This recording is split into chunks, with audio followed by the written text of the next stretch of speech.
আপু কোথা থেকে গরু কিনলেন, আমাদেরকে ঠিকানাটা দেন প্লিজ। বাংলাদেশ থেকে কিনেছেন? মনে হয় তো না, এটা বাংলাদেশে না, এটা তো মনে হয় ইন্ডিয়ান বাজার।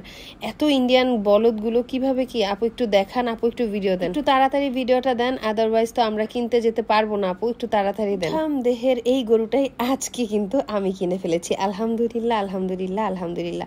একদম সকাল সকাল বাই 9টা বাজে আমরা ঘুম থেকে উঠেই তাড়াতাড়ি করে রেডি হয়েছে। আমি বোরকা হিজাব দুটোই পরে নিলাম। তাই আবার পাপা এই যে দেখেন রেডি হয়ে গেছে সকালবেলা।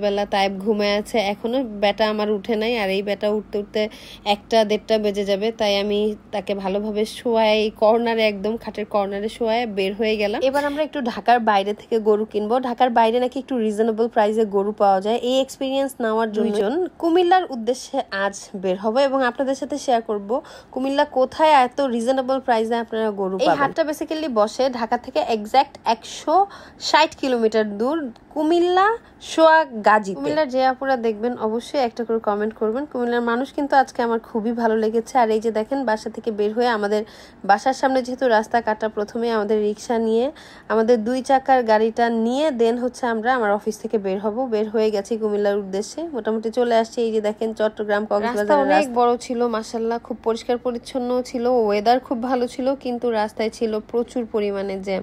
আর এই জ্যাম ঠেলতে ঠেলতে প্রায় 4 ঘন্টার উপরে জার্নি হয়ে গেছে। এত ক্ষুধা লাগছে বিশ্বাস করেন, খাওয়া দেখা আর মানে অন্য দিকে তাকাইতে পারি নাই। মনে হয়েছে যে এক্ষুনি খাইতে হবে, এক্ষুনি শেষ করতে হবে।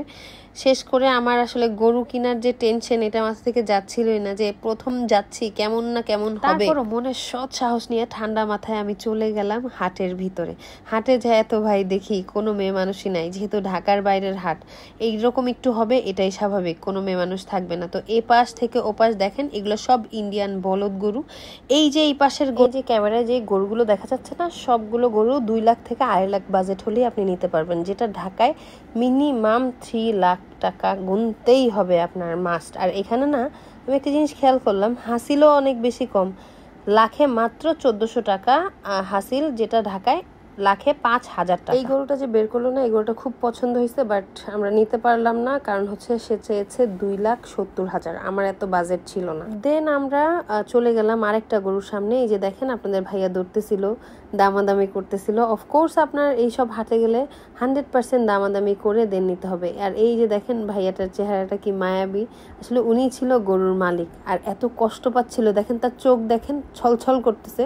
গরুর দাম বলতে পারতেছিল না, সে বারবার বলতেছিল যে এই গরুটা আসলে আমি একদম ছোট থেকে বড় করছি, তো ওটা আমার বিক্রি করতেই মন চাইতেছে না, কিন্তু আসলে আমার বাসায় রাখার ওয়ে নাই, কারণ হচ্ছে তার খাওয়ার খরচ অনেক বেশি, সে যেটা মেনটেন করতে পারছে না, এটাই বলতেছিল। এবং প্রাইসটা বলেছিল 2,50,000। যাই হোক, আমরা দামাদামি করে যে কোনো একটা প্রাইস দিয়ে নিয়েছি, সেটা আসলে আমি আর না বলি আপনাদেরকে। তবে এখানে তুলনামূলক ক্রেতা ভাইয়েরা অনেক বেশি জিতবেন, আর বিক্রেতা ভাইয়ারা কি করে জানেন, ওরা অনেক বেশি আকাশ ছুঁই দাম চায় না। এই যে দেখেন এই গরুটা আপনারা দেখেন কত বড় দেখছেন, আর উনি চাইছেই আমার কাছে 2.5 লাখ, তার মানে বুঝেন যে উনি কত কম প্রাইস চেয়েছে, আর এটা ঢাকাতে চাইতোই 4 লাখ টাকা। তো এই জিনিসটা আমার এই হাটের খুব ভালো লাগছে। দামাদামি করে তো এটা নিয়েই নিলাম। তবে এইটা খেয়াল রাখতে হবে আপনার, যে কুমিল্লা থেকে গরুটা আনতে মোটামুটি 10 থেকে 12,000 টাকা আপনার পিকআপ ভাড়া গুনতে হবে। এই জিনিসটা ভাই আমার অনেক গায়ে লাগছে, কারণ আফতাবনগর থেকে আসলে আমার 1 টাকাও পিকআপ ভাড়া গুনতে হইতো না। তো ওই হিসাব করে যদি আপনাদের লাভ হয় তাহলেই অফকোর্স আমার মনে হয় কিনা উচিত, আদারওয়াইজ কিনা উচিত না। বাট আমি যেই প্রাইসে কিনছি এই গরু আমি 2.5 লক্ষ টাকার নিচে ঢাকাতে পাইতাম না, বাট আমি যেই দামেই পাইছি শুকর আলহামদুলিল্লাহ। আসলে কোরবানির পশু টাকায় বিচার হয় না, কোরবানির পশুর বিচার সৌন্দর্যে আমি মনে করি। আর এইবার সবচেয়ে স্পেশাল ব্যাপার হচ্ছে গিয়ে এই কোরবানির পশুটার টাকা তাইবার জমানো টাকা ইনক্লুড করা হয়েছে, আর সেটা সে নিজের থেকে দিয়েছে। তো এইবার আসলে আমার কাছে কোরবানির ঈদটা সবচেয়ে স্পেশাল ঈদ, এবং এই ঈদটা আমার জীবনে অনেক বেশি স্মরণীয়, যে তাইবা এবার নিজে কোরবানি দিচ্ছে। তো এটা আমার কাছে অনেক বড় ব্যাপার। কিভাবে আমাকে তার জমানো টাকাটা দিল বা কি করলো সবকিছুই আমি ভিডিও করে রাখছি, আমি ইনশাল্লাহ আপনাদের সাথে শেয়ার করবো। আর এই যে দেখেন আমরা দুইজন গরু কিনে তো সুপার খুশি, আমাদের কাছে অনেক ভালো লাগতেছিল যে আমরা অনেক কম প্রাইসে, অনেক রিজনেবল প্রাইসে একটা ভালো গরু পেয়েছি, এবং সুন্দর গরু একদম চকচকা ব্ল্যাক আর মাস্টার্ড কন্ট্রাস্টের মধ্যে আমাদের গরুটা ছিল। মাশাল্লাহ মাশাল্লাহ, গরুটা অনেক সুন্দর হয়েছে আলহামদুলিল্লাহ, আমরা অনেক খুশি। আল্লাহ যদি খুশি হয়, আমাদের কোরবানির মধ্যে খালি একটাই চাওয়া, যে আল্লাহ যাতে খুশি হয়। আমাদের সর্বোচ্চ দিয়ে, বিশ্বাস করেন আমাদের সর্বোচ্চ দিয়ে আমরা চেষ্টা করি কোরবানি দেওয়ার। এই যে আমরা চলে আসছি প্রায় হাসিল ঘরের সামনে, এখান থেকে হচ্ছে গিয়ে প্রত্যেকটা কোরবানির পশুর হাসিল হয়।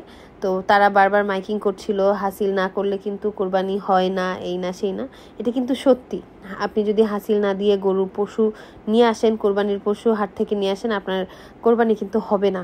তো যাই হোক, হাসিলের টাকা আপনাদের ভাইয়া দিল, আমাদের হাসিলের টাকা আসছে মাত্র 2800 টাকা। লিটারেলি একটু অবাকই হয়েছি, কিন্তু অবাক হইলেও ব্যাপারটা কিন্তু একদম সত্যি। আর এই যে গরুর যে মালিক, তাকে টাকাটা বুঝাই দিচ্ছে আপনাদের ভাইয়া, গুনে বুঝাই দিচ্ছে। তো সেও গুনে একদম দেখে দেখে নিচ্ছে। এই যে আমাদের মাশাআল্লাহ গরুটা, এটা ওর ফ্রন্ট লুক ছিল। কেমন হয়েছে অবশ্যই আপুরা একটু কমেন্ট করে জানাবেন। আমার আসলে ভালো লাগে যখন আপনারা বলেন হ্যাঁ আপু খুব সুন্দর হয়েছে, তবে ভালো লাগে। কিন্তু আরেকটা কথা আপনাদের বলে যে কুমিল্লা সোয়াগাজীতে যেই হাট থেকে আমরা এই গরুটা কিনেছি, সেই হাটটা কিন্তু গতকালকে। তবে এরকম কম প্রাইসে পেতে হলে কিন্তু আপনি কুমিল্লা যেতে পারেন। কুমিল্লা চান্দিনাতে কিন্তু এই কম প্রাইসে এই হাটটাই কিন্তু কুমিল্লা চান্দিনাতে আবার আজকে চলতেছে। Thank you so much. ভিডিওটা ভালো লাগলে অবশ্যই একটা লাইক দিয়ে যাবেন।